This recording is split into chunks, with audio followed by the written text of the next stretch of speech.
귀하고 아름다운 찬양 진심으로 감사합니다. 오늘 어린이 여러분과 함께 예배를 드리게 되었습니다. 어린이 여러분, 목사님 바라보세요. 목사님 바라봐요. 목사님 안 쳐다보는 어린이들이 있어. 목사님이 어린이 유치부를 부를 때 대답하세요. 유치부 여러분. 아유, 그렇게 소리가 작아. 유치부 어린이 여러분.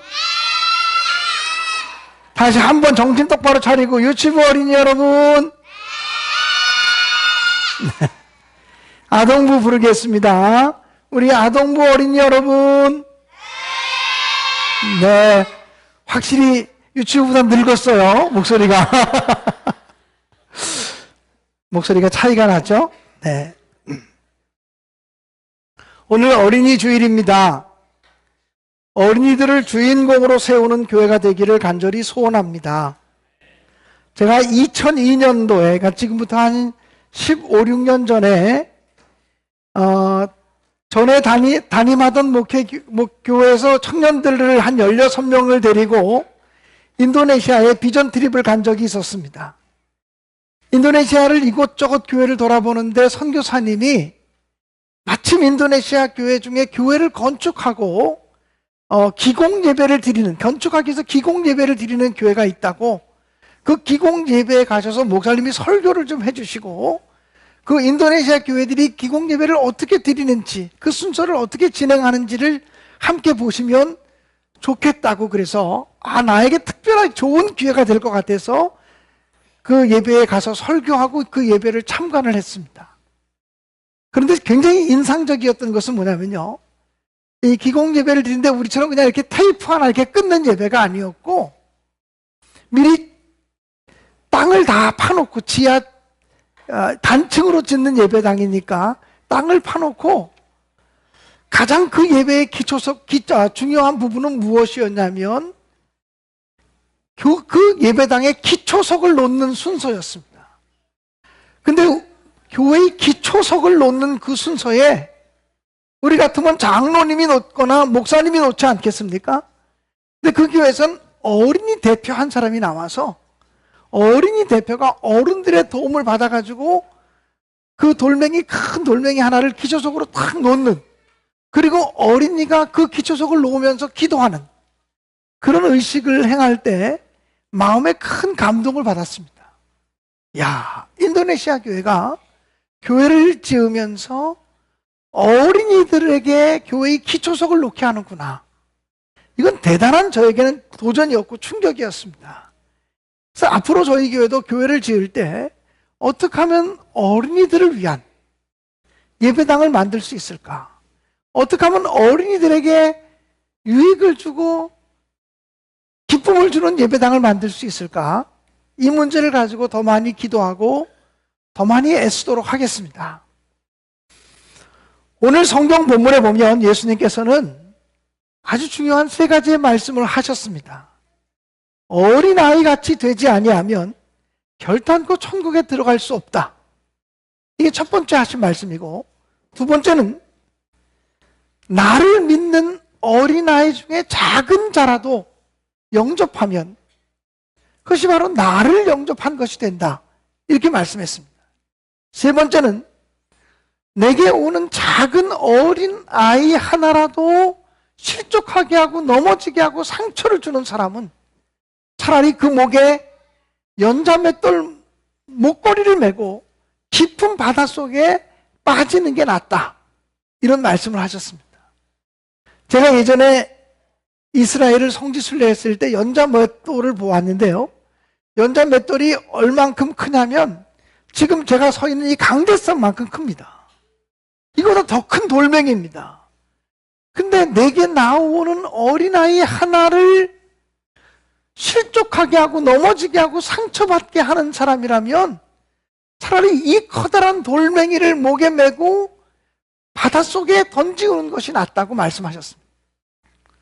그만큼 예수님께서는 어린아이 하나의 소중함을 인정하신 것입니다. 예수께서 그 말씀을 하실 때만 해도 어린아이는 하나의 인격으로 받아들이지 못하던 시절이었습니다. 사람들의 숫자를 세어도 어린 어린 아이들의 숫자는 그 숫자에 포함되지 않던 시대였습니다. 그런데 예수님은 어린아이 하나를 영접하는 것이 나를 영접하는 것이다 말씀하셨고, 너희가 돌이켜 어린아이들처럼 되지 않으면 결탄코 하나님 나라에 갈 수 없다고 말씀하셨습니다. 그렇다면 어린아이처럼 된다는 말이 무슨 말일까요? 첫째는 어린아이처럼 순진하고 꾸밈이 없는 진실성을 가지라는 것입니다. 물론 어린아이들도 때를 따라 거짓말도 합니다.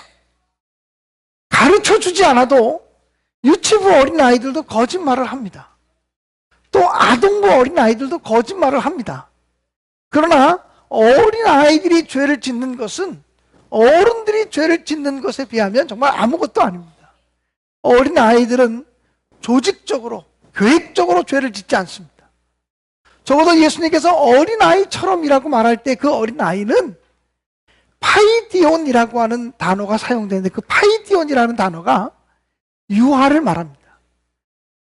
자기 혼자 힘으로는 문도 열고 나갈 수 없고 자기 혼자 힘으로는 문도 닫을 수 없는 어린아이를 말합니다.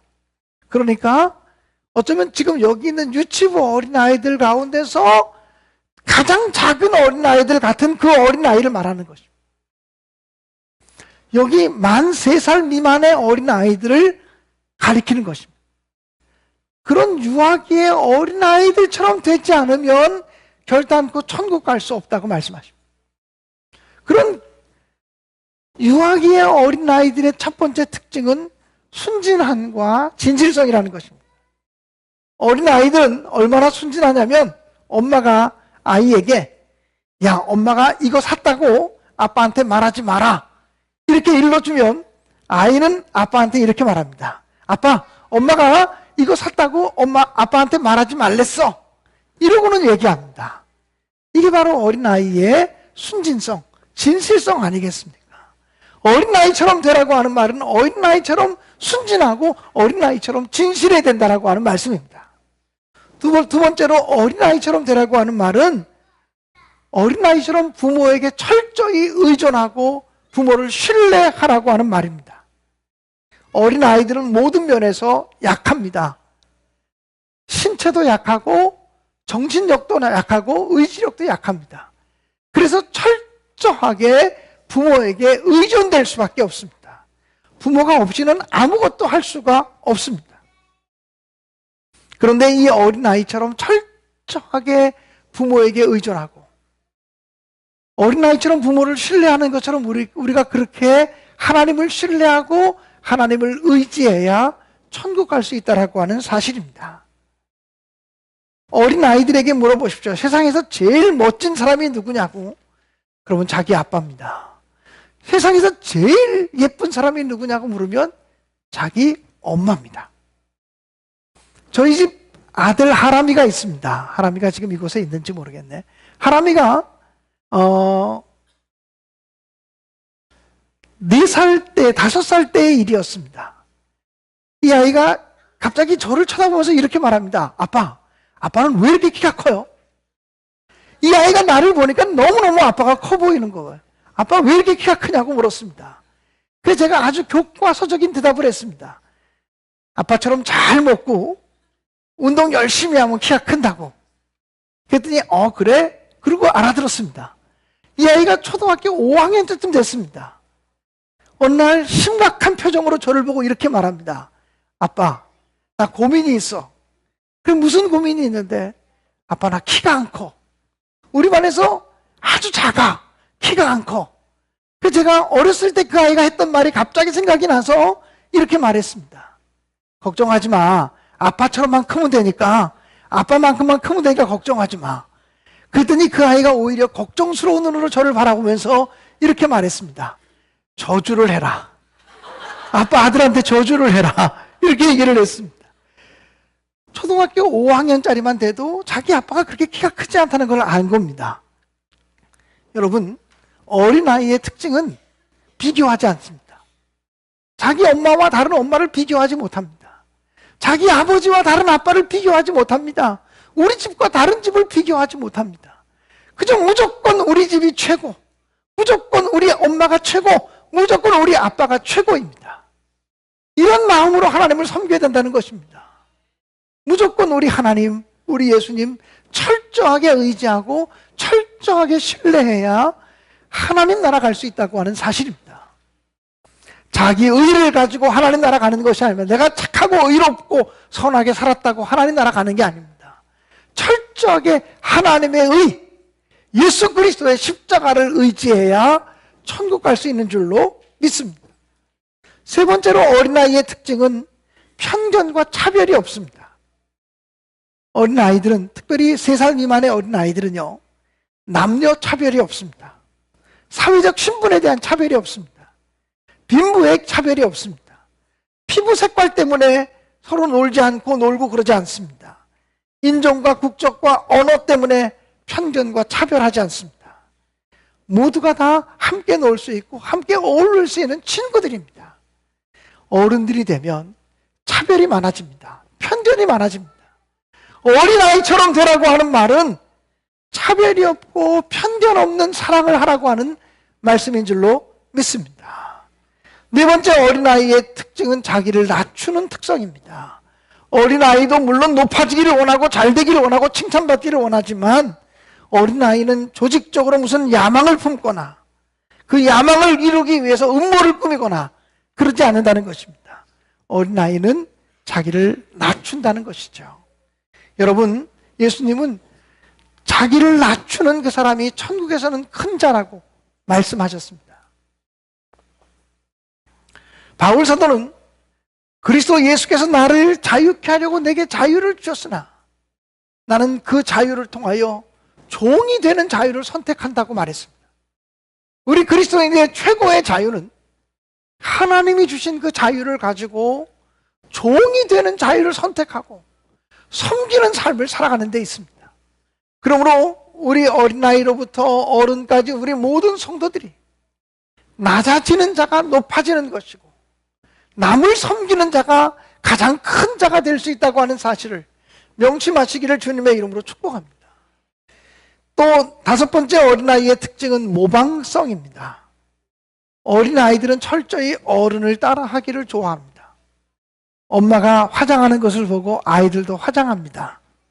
또 화장품이 없으면 색연필이라도 입술을 바르려고 합니다. 자기 언니가 있고 오빠가 있으면 오빠가 하는 걸 그대로 따라합니다. 어린아이의 특징은 모방성이라는 것입니다. 우리가 정말 하나님 나라의 백성이라면 우리의 영적인 부모가 되시는 예수 그리스도 하나님을 닮아가기 위해서 애쓰는 삶을 살아야 될 줄로 믿습니다. 빌립보서 2장 5절에 보면 너희 안에 이 마음을 품으라 곧 그리스도 예수의 마음이니 라고 말했습니다. 우리 어린이들 한번 따라하겠어요? 유치부 아동부 한번 따라하세요. 너희 안에, 조금 더 크게, 너희 안에 이 마음을 품으라 곧 그리스도 예수의 마음이니. 예, 누구의 마음을 가지라 그랬습니까? 누구의 마음을 품으라 그랬습니까? 네, 예수님의 마음을 품으라는 거예요. 예수님의 마음을 품고 살아가는 것이 그리스도인입니다. 어린아이의 특징이 어른을 모방하려고 하고 언니 오빠를 모방하려고 하는 것처럼 우리는 예수 그리스도를 닮아가기 원하고 예수 그리스도의 마음을 품고 살아가는 사람이 되어야 할 줄로 믿습니다. 어른이 되면 순진함과 진실성이 사라질 수 있습니다. 어른이 되면 자기가 잘난 줄 알고 자기 힘으로 살 줄 착각할 때가 있습니다. 철저히 하나님만 의지하고 하나님만 신뢰하시기 바랍니다. 모든 사람을 편견 없이 차별 없이 사랑하고 자기를 낮추며 그리고 예수님의 마음을 품고 예수를 닮아가기 위해서 애쓰시는 우리 모든 성도들, 우리 모든 어린이들이 되기를 주님의 이름으로 간절히 축원합니다.